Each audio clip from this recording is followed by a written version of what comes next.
Bismillahirrahmanirrahim. How are you, students? Today we will study physics. Today's topic is equilibrium.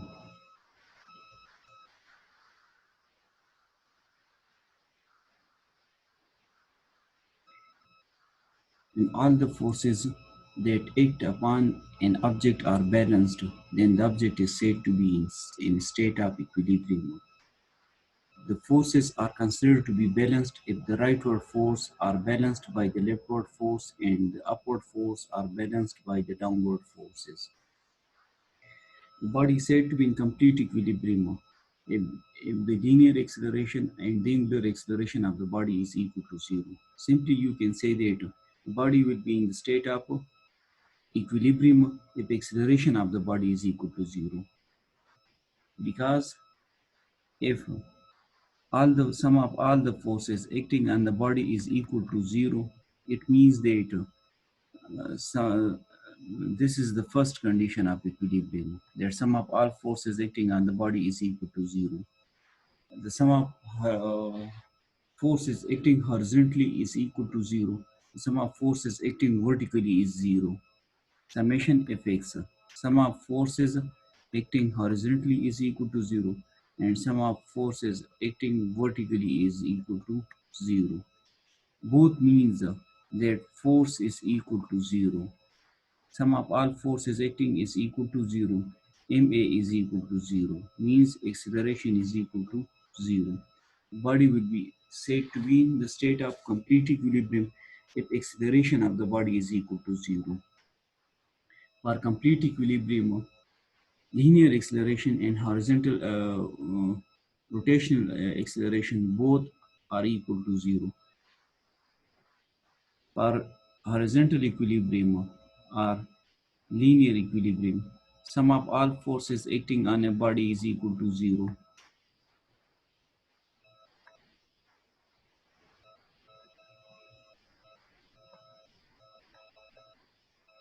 And for rotational equilibrium, summation of torque is equal to zero. Sum of torque is equal to zero.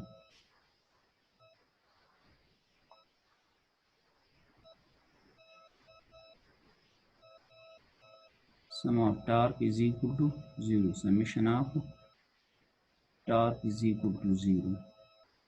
So a body is said to be in complete equilibrium if linear acceleration and angular acceleration of the body is equal to zero. An object is in equilibrium when it has zero acceleration. Means summation fx is equal to zero, summation fy is equal to zero. This is horizontal equilibrium. Horizontal equilibrium, first part of first condition, and it is vertical equilibrium.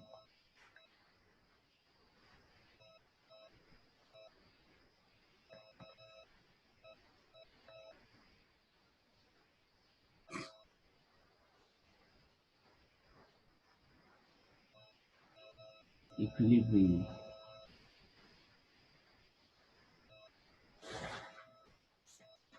Yeah. When a number of forces acting on a body produces no change in its state of rest, the body is said to be in equilibrium. For example, in this, the upward force is 15 Newton. Here, the sum of upward downward force is also 15 Newton. Here, it is 8 Newton in rightward direction, and leftward direction 8 Newton is acting. So, the body is said to be in vertical equilibrium and horizontal equilibrium. It satisfies the first condition of equilibrium. Summation fx is equal to zero, and this satisfies the second condition of equilibrium, that the sum of the anticlockwise moment about any point must be equal to the sum of the clockwise moment about the same point. Clockwise torque is equal to anticlockwise torque. The body is said to be in complete equilibrium. An object is in rotational equilibrium when the sum of all external torque acting on the object is equal to zero. Sum of all torque. Rotational equilibrium, sum of all torque must be equal to zero. Body is said to be in rotational equilibrium. In order to keep an object from rotating, we must have a net torque of zero. Rotational equilibrium, rotational equilibrium means that the torque must be equal to zero. So summation tie is equal to zero. This does not mean that we must have Rf is equal to sine phi is equal to Fl. This means torque. This also means torque. Force, momentum. Force, momentum. Clockwise, anti-clockwise. Sine phi is equal to 1. R F sine theta. Summation Rf sine theta. Cross is replaced by sine theta and dot is replaced by cos theta. Dot is the dot product, scalar product, and cross is the vector product, so replaced by sine theta. So for rotational equilibrium, the cross product of two vectors must be equal to zero. Concurrent forces. Concurrent forces are system of forces whose line of action, the direction in which a force acts, meet at a common point, and there is no net force or a resultant force due to their effect. There can be many force vectors when their line of action is extended, will be meeting at a common point. For example, if you look to the given diagram, all these forces passes through a common point. If one is passing through point O, F2, F3, F4, and F5 have a common point passing through a common point. So those forces which passes through a common point is called concurrent forces.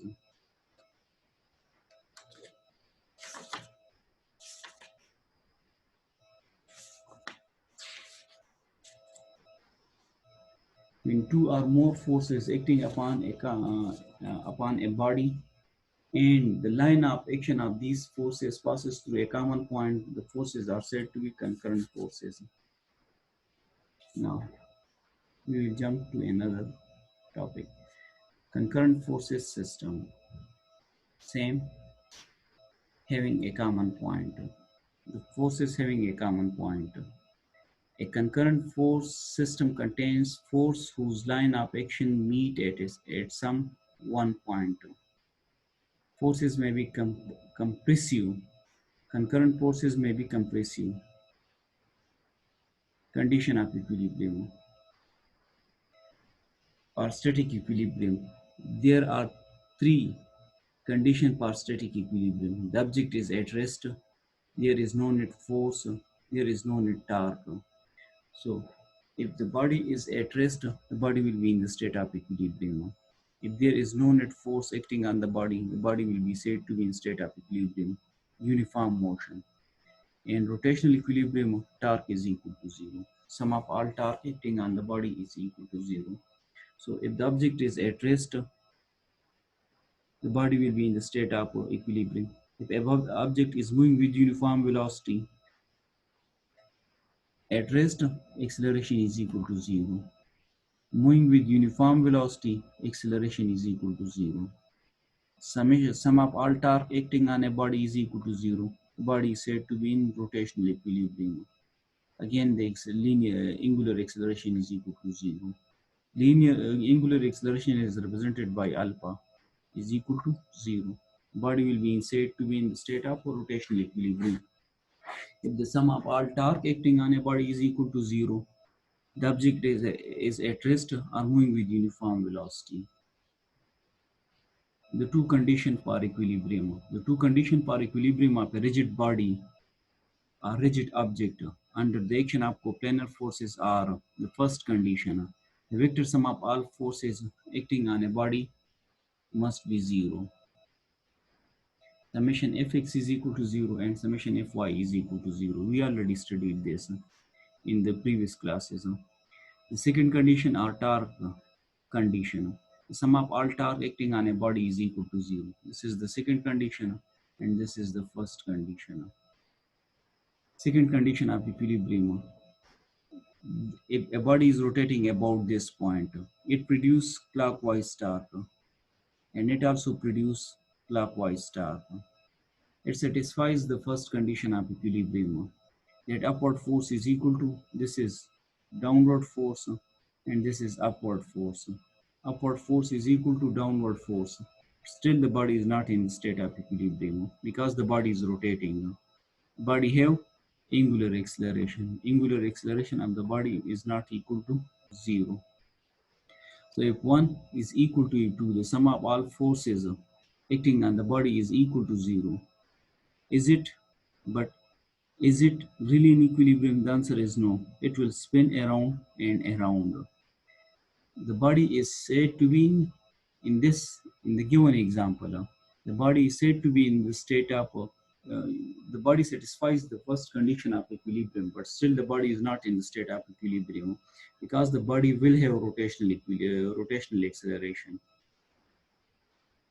The first condition of equilibrium, if the sum of all forces acting concurrently and a body is equal to 0, the body must be in static equilibrium. Or mathematically, summation of force is equal to 0. Summation fx is equal to 0. Summation fy is equal to 0. It is a revision. In order for a rigid body to be considered to be in equilibrium, there must be no change in either the linear or the angular momentum. Therefore, summation f is equal to 0 and summation t is equal to 0. This condition must be important. If summation ta is equal to 0, then there is no change in angular, either in linear momentum or in angular momentum.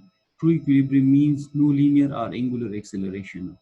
Static equilibrium means no linear or angular acceleration or motion at all. Rotational equilibrium is different from translational equilibrium. If the net force on an object is 0, then the object is in translational equilibrium. If the net torque on an object is 0, then the object is in rotational equilibrium. Thus, for an object to be in complete equilibrium, the net force and the net torque must be 0. The dependence of equilibrium on the absence of net torque is called the second condition for equilibrium.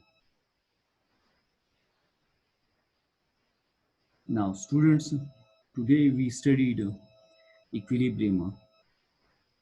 The body is said to be in state of equilibrium if the body satisfies the first condition and second condition of equilibrium. If the body is the sum of all forces, might be the body will be in the state of the body will satisfy the first condition but will not satisfy the second condition. Might be the body will be in equilibrium, might be the body will be not in the state of equilibrium. So, for complete equilibrium, the body is said to be satisfied the first and second both condition of equilibrium. Either the body will be in the state of linear equilibrium, horizontal equilibrium, vertical equilibrium, and the body will be said to be in the state of rotational equilibrium. Then the body will be said to be in the complete equilibrium. Means simply means that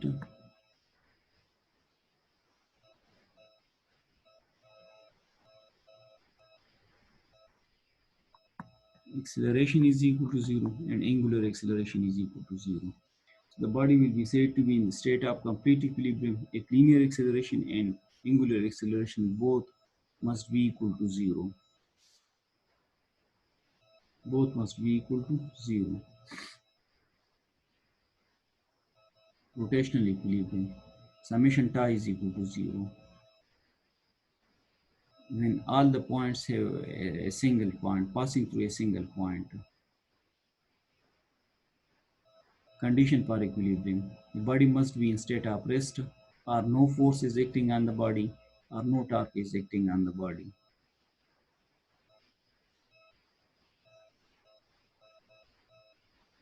Now, the first numerical. A ship leaves a point leaves a point P and travel 30 kilometers to north. So you will make a suitable scale for it. 10 kilometer is equal to 1 centimeter. Displacement covered by ship from port P due to north is 30 kilometer. 30 kilometer. So suitable scale is 1 kilometer is 10 kilometer is equal to 1 centimeter. The displacement covered by the ship in a direction 30 degree east of north. 30 degree east of north. And D2 is then it travels 30 kilometer in a direction 30 degree east of north to reach R point. To reach port R, calculate the distance from P to R. So we should do it graphically. Now, you will take, this is towards north. So this is north. This is south. This is east. And this is west. So you will draw lines. You will take a line.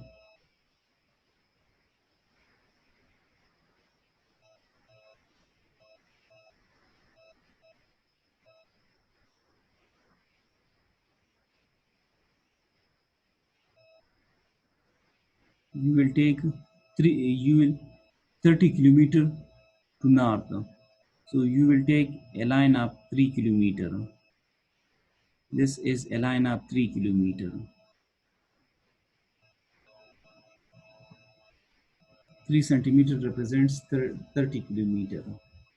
3 centimeter represents 30 kilometer. And you will draw a line like this.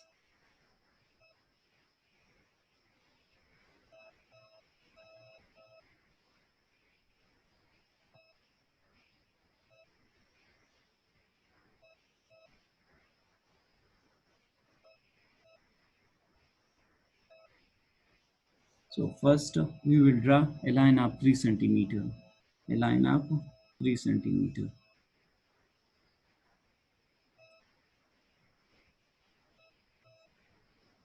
Line up 3 centimeter towards north. So this line,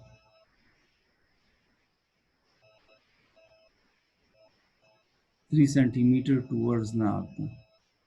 Then you will draw a horizontal line and will take 20 kilometer in a direction 30 degree east of north. East of north. So you will draw a 2 centimeter line. 20 kilometer is equal to, if 1 centimeter is 10 kilometer, 30 kilometer will be equal to 3 centimeter and 20 kilometer will be represented by a line of 2 centimeter. This is east of north, 30 degree. So this angle will be 60 degree because this whole angle is equal to 90. So you will draw a line, this line at an angle of 20 degree. This 30 degree. This angle must be 30 degree. Join the tail of first vector to the head of the second vector. Tail of first vector to the head of the second vector. When you join and will measure its length, it will be recorded 4.8 centimeter.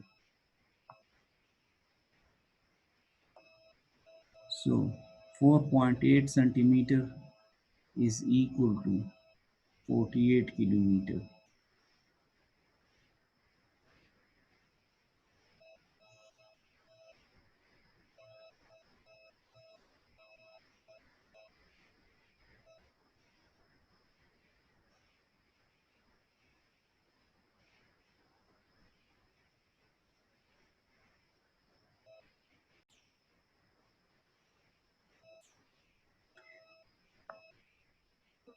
First, you will draw horizontal and vertical lines.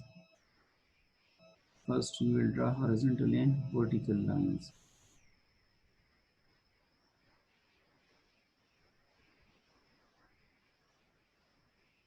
Label these lines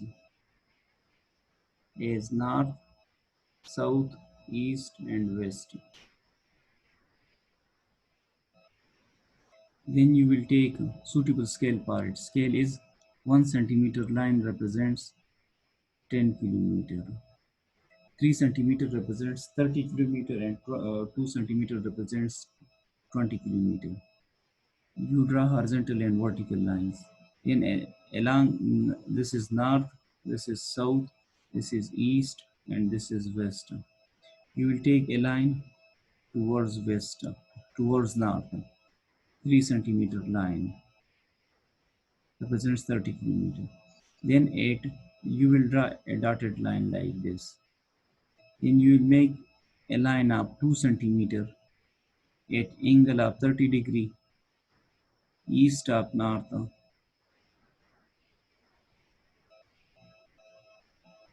a line of 2 centimeter, and then you will join the tail of first vector to the head of the second vector.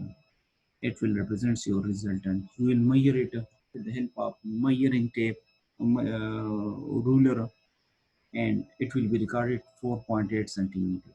Now 1 centimeter is equal to 10 kilometer, so you will convert it into kilometer, uh, uh, so you will get the result, and you will measure the angle also. It will be 12 degree east of north. 12 degree east of north. This is 12 degree. So now, next question is, a certain corner of the room is selected as origin of the rectangle coordinates system. If an insect is sitting on an adjacent wall of a point whose coordinates 210, for example, if sitting here, if an insect is sitting here,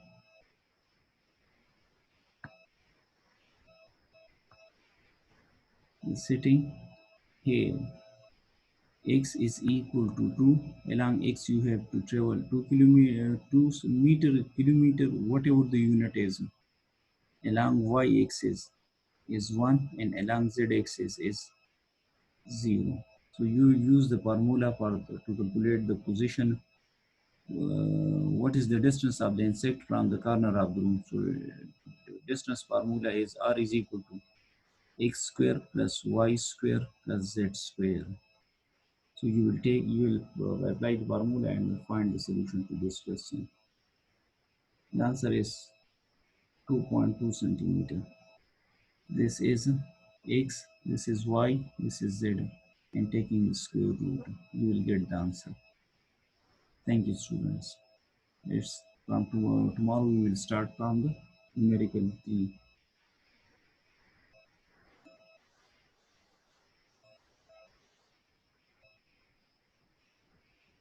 Revise, and in next lecture we will finish this chapter. Thank you, students.